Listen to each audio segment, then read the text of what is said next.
เอาไปกันไปบ่ได้มันนี่นะหาความนี่ติด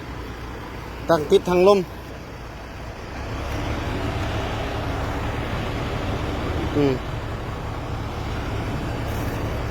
เป็นแถว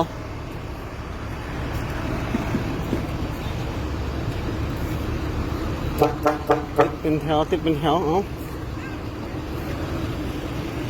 เมื่อปีนแล้ว3 คันปีนแล้วคันที่4วีโก้ล่มรถ10 ล้อล่มเนี่ยเอาเบิ้งกันเอา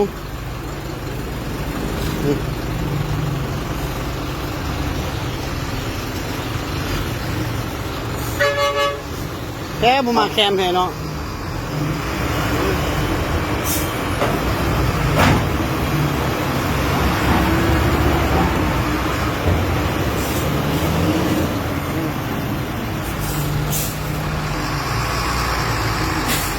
เอาทางดึงทางยุกคน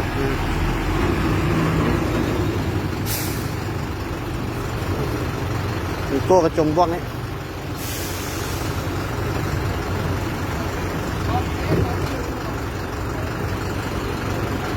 รถเจ้าอ่ะตอนมาเข้ามาทางนี้แล้วก็ตรงเนี้ยมาทางนี้แล้วรถคันนี้ขาเขาแล้วมาทางนี้อ๋อเพราะจะเรียกแคมพี่ชีวิตนี่เขาเรียกขึ้นลงที่ไหนแล้วได้บ้านเหร โอ้ อ จักแล้วได้บ้านเหรอเดี๋ยวเขาก็ไม่รู้ที่มันทำเขาต้องคอยที่ถึงแล้วข้าขึ้นไปแล้วขึ้นไปแล้วโอ้ยเพื่อนหมดหรือว่านวดตัวน่ะเฮ้ยมูสมามูนิตี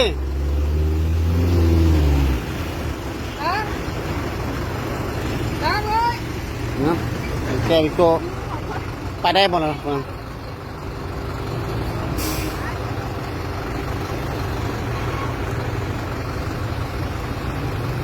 รถนะ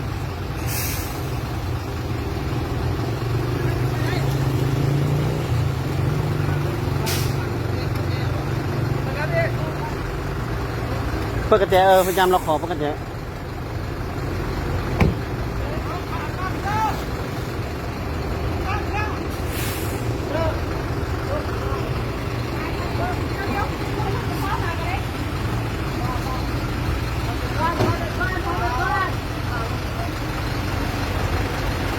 ฟ้าเราตามรถมันฟ้านะ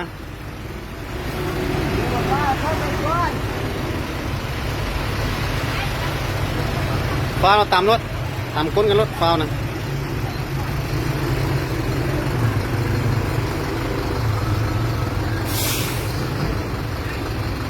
น้องตีวัดดึงวิโก้ขึ้นบวกกัน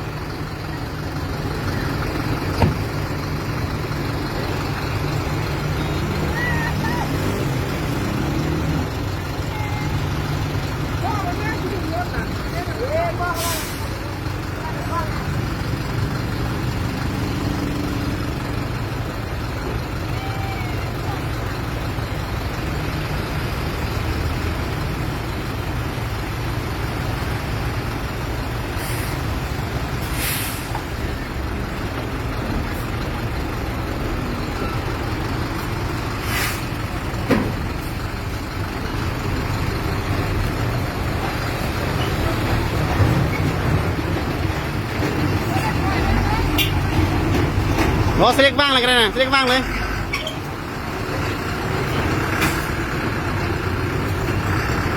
เล็กบ้างเลยเล็กบ้างเลย